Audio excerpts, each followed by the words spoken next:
Wow. Let there be light. No, let there be dim light. For now. Now, So as I mentioned at the beginning, today is New Thought Sunday, and for perhaps the last 10 years or so, New Thought centers are now celebrating New Thought on the first Sunday of March. And I thought it would be nice to do that again. And it's kind of important for us to realize that we have to put everything in context. So if you go back to the middle of, the 19th century, 1850s, what was going on in the world? The African American people were still enslaved. Women didn't have votes. All of the things that sort of we've just kind of grown up with were still not happening for people in the world. And the Industrial Revolution, of course, had really changed life for so many people.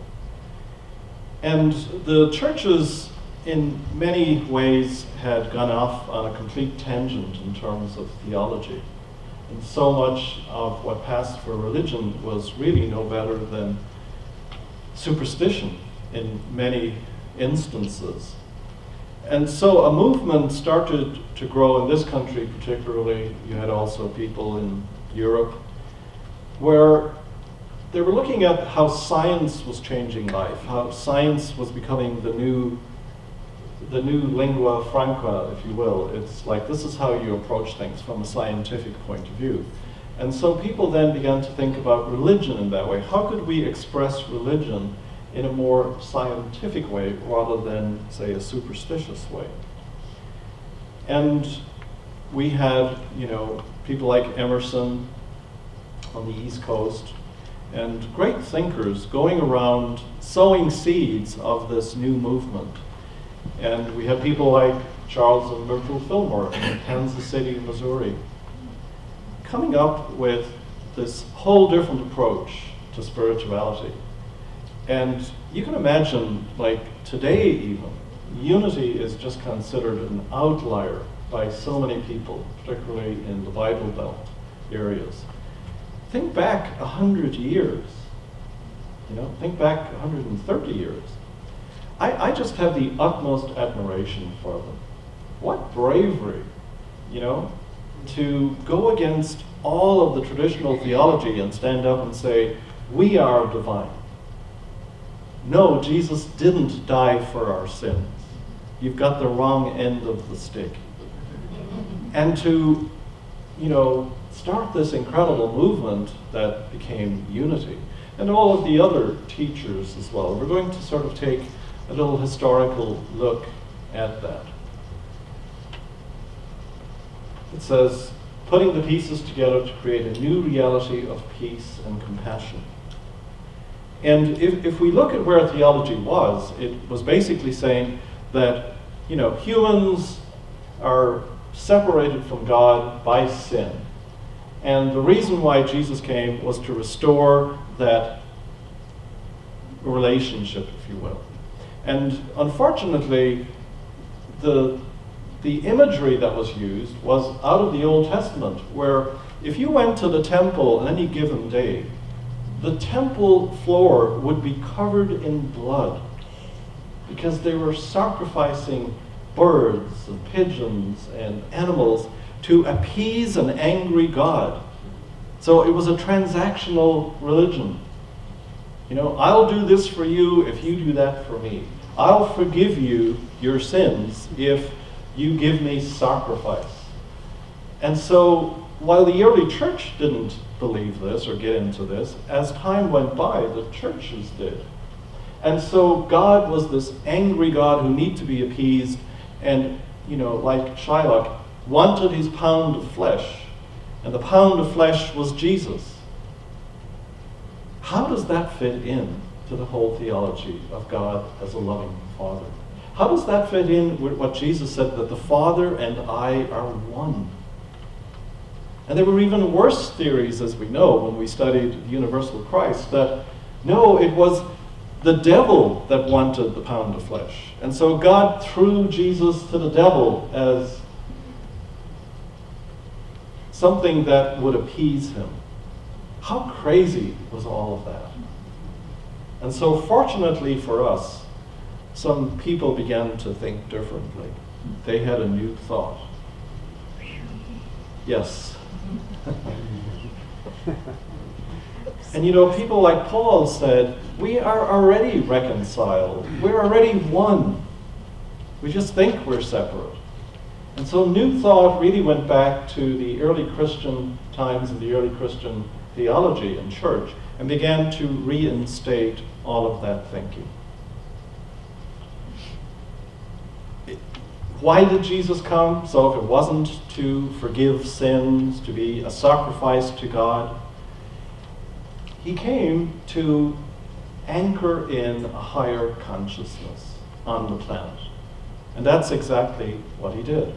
And it's what New Thought is attempting to do, is have us ascend, if you will, to a higher understanding of things. And again, you know, you can look at something like the coronavirus and you can say, well, what's that all about? You know?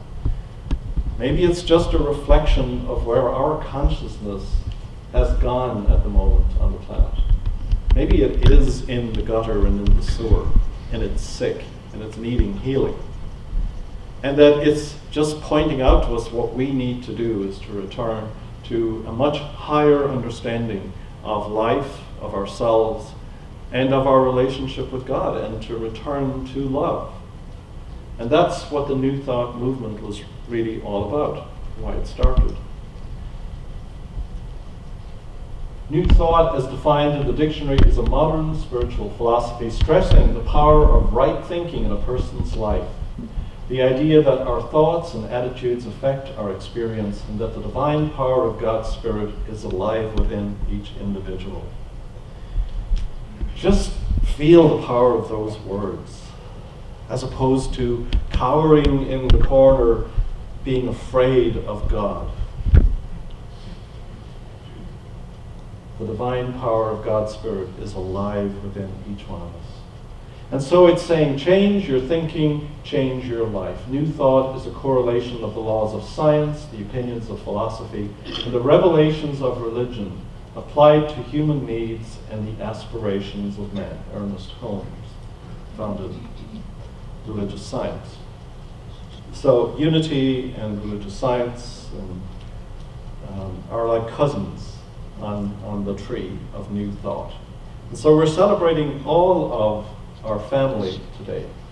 And the New Thought mission then is we honor the diversity of cultures and faiths while aiming to articulate, practice, and embody more fully universal spiritual principles.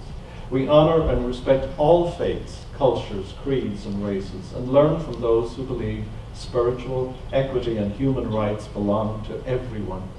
We encourage personal transformation, collective awakening. We practice the gift of active compassion and kindness through our service to all life.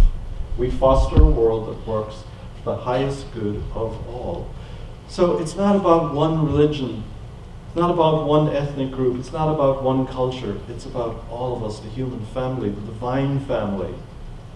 And understanding that and helping all of us to rise higher into that type of consciousness and service to the planet and to ourselves. That's the New Thought mission. And the New Thought principles are basically this: God is the creative process in action, in everything, everywhere, always, at once. So, you know, Richard Rohr's book, The Universal Christ, is really just restating that. God is the creative process in this moment, as we're standing here, as I'm speaking, as you're listening. This is the divine in the creative process. God is love and intelligence in relationship, expressing itself as the universe, as all life. God is being each one of us. Our very being is the divine. So these are the higher consciousness that if you were to distill or dilute Jesus' teaching down, or Buddha's teaching, This is what it's all saying. There is only one being here. This is our true nature. We are love. And our core values, creativity, community, that's why we're here, education, we have classes, integrity. We stand in integrity of who we are, and we act based on that. Abundance. Look at the abundance of this planet that we're on. This is an expression of the divine, and it's there for us to be in harmony with, and to enjoy, and to express, and to share, not to hoard, not to cut people out like there isn't enough, but to share. Spirituality, unconditional love, compassion, service of the planet, service of humanity. Synthesis, bringing all of this together into one, seeing ourselves as one humanity. We honor and appreciate the universal spiritual principles inherent in all the religious spiritual paths. And we know that if we look across the world and we, again, dilute down the teachings of all religions, they all come down to a handful of beliefs because they're true. We have here, a little PowerPoint slide of all of what the different faiths offer to us. And they all have a different emphasis, but they're all expressing the one truth that we all share. Yes, we have different emphases, but we learn from them all. And then within New Thought itself, of course, we have all these different groupings and churches and organizations, centers for spiritual living, our cousin just across the town here. And the AGNT, which is the Association of Global New Thought. And it's from them that I got this PowerPoint. And so then, if we look back, we can see there are people who have influenced this New Thought movement, like Phineas Quimby. What a great name. Phineas. All trouble is in the mind, for the body is only the house for the mind to dwell in. So we think of that this morning in terms of our approach to our health. All trouble is in the mind. Mary Baker Eddy, who founded Christian Science. Health is not a condition of matter, but of the mind. And how our thinking then influences. And we've learned this from quantum physics. The observed, the observer changes what's happening, what's in front of you when you observe it and how you observe it. Like we did earlier on with the virus. Seeing it as part of the divine and loving it, that's a change in consciousness. It's coming from a higher consciousness. Meister Eckhart, good old priest from way back in 12-something. There exists only the present instant, and now which always and without end is itself new. So we are always recreating, we're always being recreated in the now moment. That's where we can find the presence. That's where we can find unity, when we go into the now. And that's why we have these beautiful meditations like Claire led us in this morning.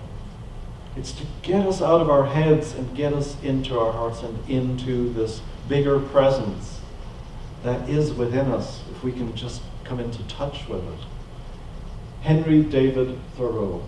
Our truest life is when we are in dreams awake.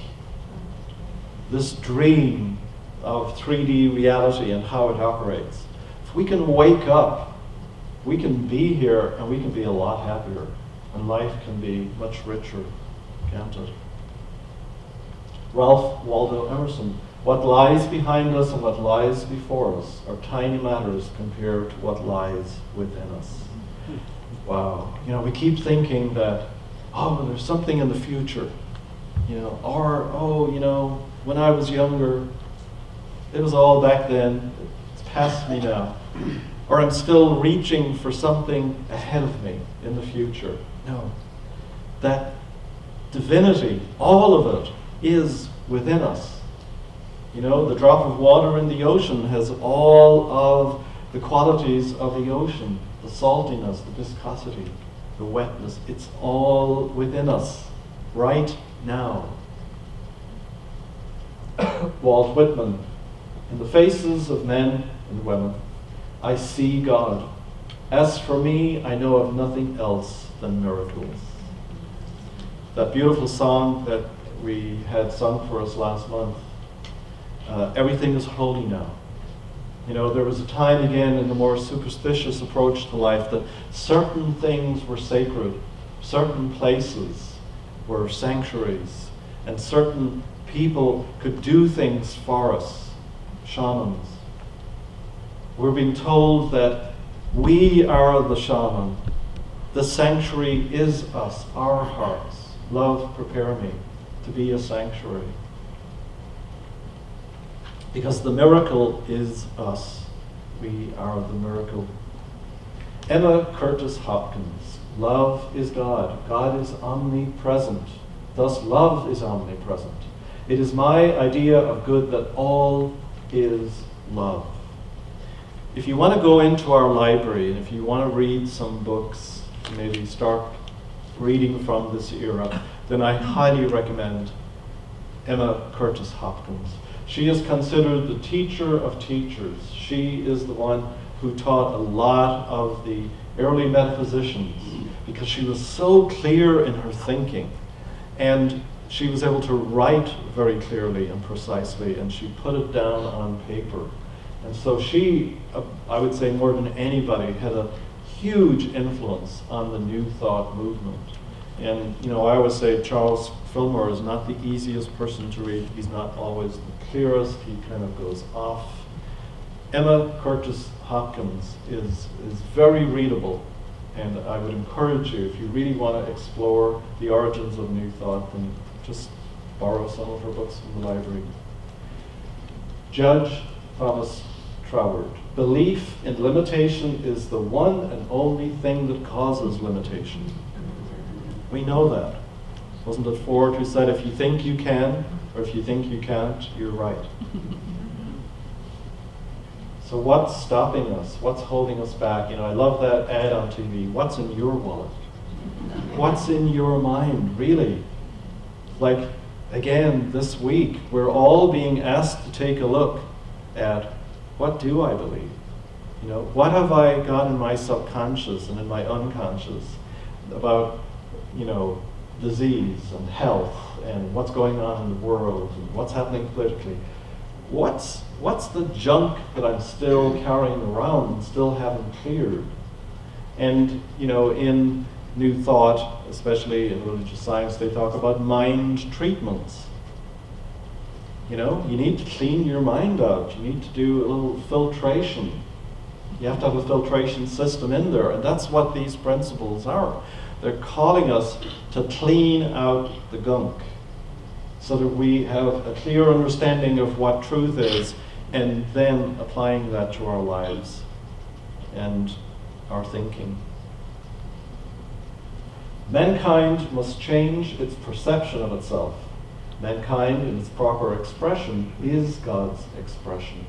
This is Melinda Elliott Kramer, founder of Divine Science, another cousin on the tree. There are not very many centers in that lineage, but again, do you notice the number of women that were, I mean, again, you're coming out of a male-dominated system and church in this country, and all of a sudden, there are, you know, Emma Curtis Hopkins, and Mary Baker Eddy, and Melinda Elliott Kramer, and Myrtle Fillmore. So the divine feminine started to kick its heels there and say, hey, you know, we've got something to say. And it is built into this movement of New Thought. We have here our ancestors. Words are also seeds, and when dropped into the invisible spiritual substance, they grow and bring forth after their kind. Myrtle and Charles Fillmore. And so there is this matrix, there is this substance that Fillmore refers to, and it's the very air that we breathe, it's our beingness itself. And when we use our minds to plant words or intentions or statements, then they are spiritualized, they come alive, and then they manifest in this 3D world. Like when Leslie was reading the Daily Word for the day, which of course was perfect, as always, because it was about health. I am vibrant health. And it's like a matter of feeling into that if you can feel into the quantum field, and you can feel the energy behind those words, that these words are divinely empowered, then you can feel that in your body, and then you will express it. I am vibrant health. Effective mental treatment is propelled by a consciousness of love and a realization that the creative spirit is always at work. Ernest Holmes, founder of religious science. Another wonderful, wonderful man. And I love that he brings it back to love. Because, even just the title New Thought has a tendency to put us in our minds. We think that, oh, this is all about mind stuff, mind treatment. And yet, it's really about love. It's about a love for the self and a love for other. When we see things aright, we see things as they really are. And then out of all of these, of course, we have people like Wayne Dyer, who basically, I don't know whether he talked about New Thought, whether he said he was a New Thought teacher, but he was. And, there's all of these people, Marion Williamson and others, who have taken on the mantle and made it, popularized it, if you will. So even though, unity and religious science might be small in terms of the people who attend church, whatever, the influence of New Thought is out there. It broke through, whatever small little barriers we thought it was being contained in. And it is just out now in the atmosphere with all of these people online and giving life to people. And then the Christ, which we studied extensively last fall, the divine principle, God, the perfect God-conscious human, the true spiritual higher self of every individual. So in other words, if we were really in our right minds, because we're not, hate to tell us, but we're not. We're getting there. We're growing. We're evolving. But if we were in our right minds fully, then we would anchor and embody the consciousness of the Christ, the one that knows itself to be one with the divine, and realizes that all of this is the divine as well. We are one with this. Jesus the Christ. Jesus the Christ was the way-shower, the teacher, the awakened one, the great example, not the great exception. Jesus knew his divinity. God in him did all the healings and teachings. He was fully God-conscious. He was the Christ in form. If you could take the consciousness of God and plant it into one human being, that's what we believe that Jesus did. He embodied it for us to show us this is what it looks like. You can heal, you can be loving, you can forgive, you can do all these things when you're in your right mind. Each one of us has the full Christ potential within us. Jesus said, what I do, you can do also, and even greater things than this. And that's the mission that's been handed over to us. We have been called to do even greater things in our time. And so we have from religious science a mind treatment. You start with the recognition that the only thing that is God. The only thing that's real is the divine.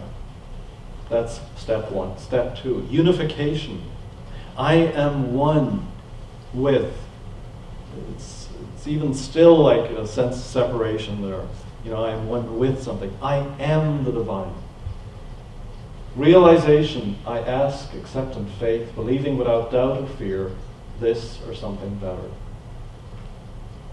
And so it acknowledges that the things that trick us up there, we have doubts. And then they are doors that close and block the way for the manifestation. We have fears. You know, as I've often said, yes, new thought, but old feeling. And so we just have to acknowledge the old feeling is coming back again to be healed, as Matt Kahn would say. We allow it to just come up. And isn't this a great clearing that's going on for us right now? Let's get our act together about health and well-being. So let's allow all those fears to come up, and then let's clear them for the planet, for ourselves and the planet. Gratitude. I give thanks in advance. That was new to me from Unity, and I thought, wow, isn't that wonderful? To be grateful in advance for whatever it is that we're praying for or attempting to manifest. Beautiful. And then I release all that efforting and just go back into the realization that I'm one. I'm one with my Father. And of course we have the wonderful prayer of protection from Unity, although I don't like the word protection not so much, because again that sort of is fearful. But anyway, this prayer was taken by Buzz Aldrin to the moon, and it is on the moon. Wow. Yeah, yeah. The light of God surrounds us, the love of God enfolds us, the power of God protects us, the presence of God watches over us. Wherever we are, God is, and because of that, all is well. What a beautiful prayer. And to think that that's on the moon. That's what the consciousness of the earth threw up to the moon. Wow. Thank you, Unity and New Thought. So I think I'm going to stop there.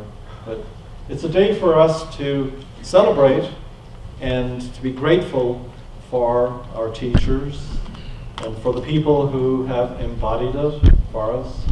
We've all had those people who introduced us to Unity or to Science of Mind or spiritual living centers. So I thank Craig for the day that he took me to Unity of Diamond Head. We give thanks for Joe and Lynn Sloan, who started this center here. And we give thanks for Charles and Myrtle for their bravery over 100 and how many years ago. We are blessed. Thank you, God.